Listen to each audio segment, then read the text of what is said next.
Hello, my friends, hello, and welcome once again to Stately Von Manor, where today we're going to be talking about January. January was a pretty big month here at Stately Von Manor. I read some really good books in January, and somehow this channel has reached 2,000 subscribers, which is sort of shocking. That's 2,000 more than I expected when I started this channel. I was expecting more like 10 or 11. I thought that was more realistic, but I am rather surprised by that, and happily surprised. Thank you, everybody who is new to my ridiculous channel. I appreciate you watching and spending your time here at Stately Von Manor. So let's just talk about the books that I read this month. I read some good ones this month. Started off with Logan's Run, written by William F. Nolan and George Clayton Johnson.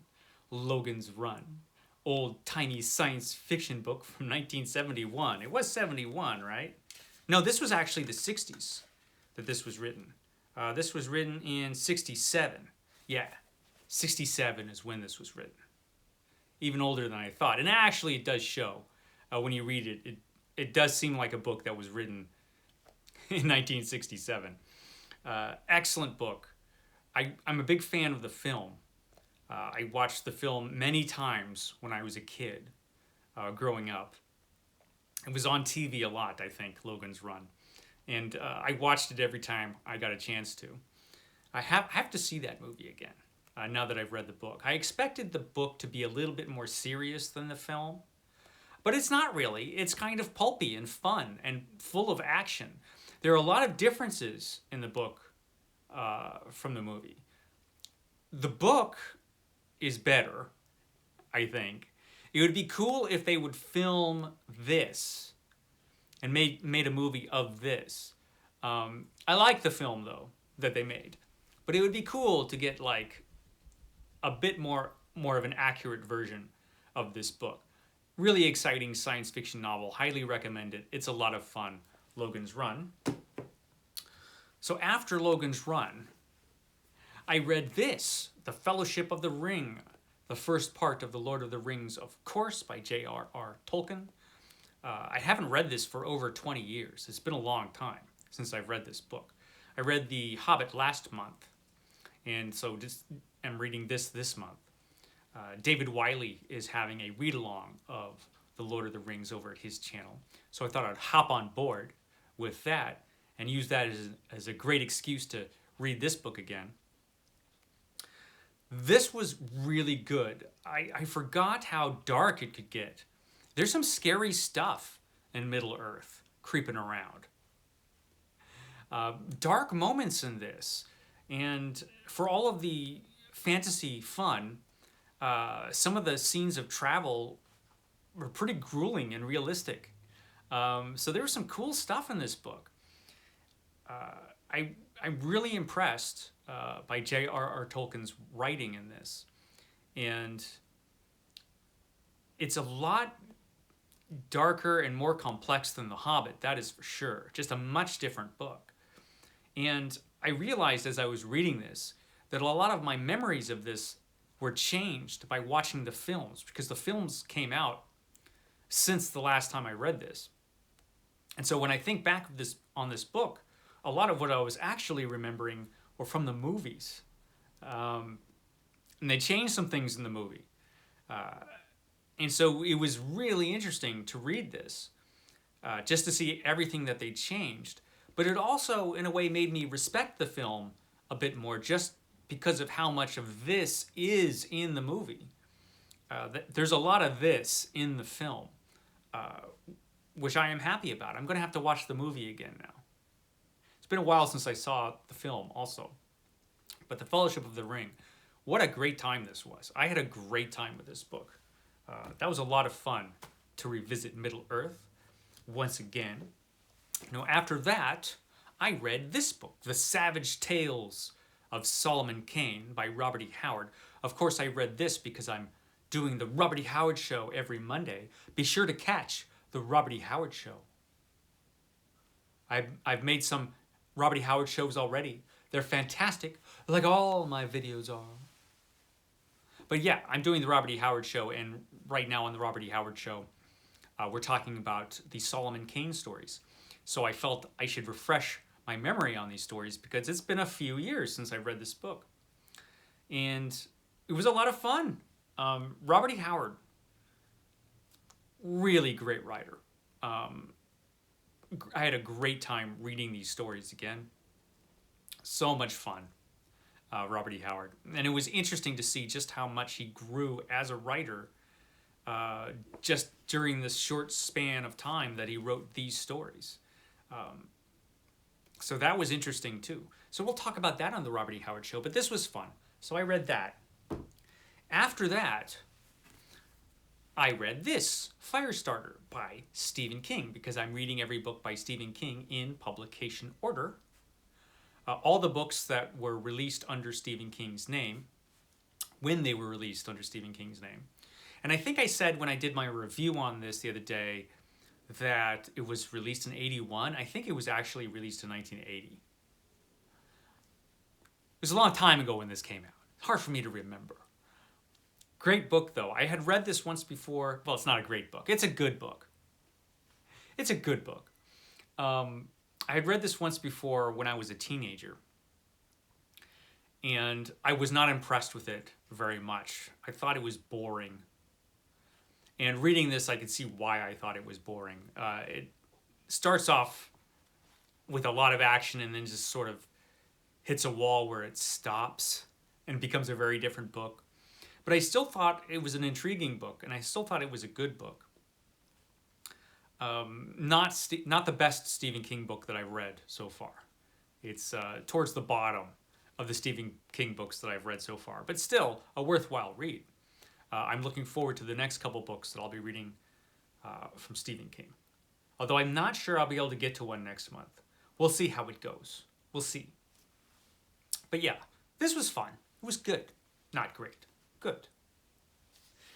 Now after that, my original plan was to read my first mammoth of the year, which is this one, Robert R. McCammon's Swan Song. I want to read this book a lot, but it's gigantic, and I only had a week left in the month. And in February, it's February Fantasy Stories Month, which I will be doing with the Bookish Bryants and a whole lot of other booktubers. We're just concentrating on fantasy next month, shorter fantasy for the most part. And this is just too giant. And a little bit more horror, I think. But I think there are fantasy elements in this. I haven't read it yet, but it's certainly too giant. Can't finish it this week, or the last week of the month, that's for sure. So it's going to have to wait, unfortunately, because I've got fantasy. It's all fantasy this month, in February. And in March, I'm reading Shogun. So maybe I'll read Shogun and then this, and that'll be March. We'll see. We'll see how it goes. You never know. So I needed something that shorter that I could just read in the last week of January. And so I picked this up, The Woman in Black by Susan Hill. The Bookish Report gave this a very good report. It's an interesting book, The Woman in Black. Great ghost story. Really good ghost stories. Probably the best ghost novel that I've read. The pacing is excellent. Really good story. The horror starts kind of mellow and then just sort of ramps up. And towards the end, it's serious business in this book. So a lot of fun.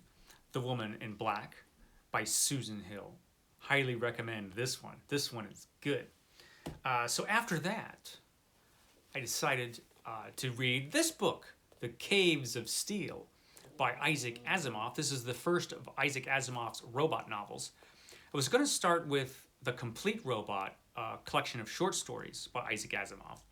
But I saw a video from Hey Y'all Listen Up, and he said that I should read that book The Complete Robot after I read the first 2 robot novels, because there's a couple stories in there, I think, if I'm remembering him correctly, that follow those 2 books and precede the 3rd robot novel. So the 3rd, reading it after the first 2 robot novels makes sense. So that's what I'm going to do. So I've got Caves of Steel, which I'm almost finished with. Definitely will finish it out in January. Really good book. I like this book an awful lot. And I remember it very well from when I read it before. Oddly enough, the one thing I don't remember clearly in this is the resolution of the murder mystery. There's like a murder mystery in here, which is like the least interesting thing about it. So I remember a lot of the other stuff that's in this book. But the murder part of it, I'm like, what happened? How did that resolve? And so that's kind of fun that I don't know. I don't have much left. I'll wrap this up tomorrow. But Caves of Steel, good time. So that was my January reading. And for February, like I said, I've got February Fantasy Stories, which was an event created by the Bookish Bryants, and a bunch of us are doing, like I said. First week is going to be classic fantasy, fantasy before 1971. And I'm reading C.L. Moore's Jirel of Jory, which were a bunch of stories that were published in Weird Tales back in the 30s. So this will be exciting. The next week is Sword and Sorcery. I've got this one, Swords Against Darkness, old anthology from the 70s full of sword and sorcery stories.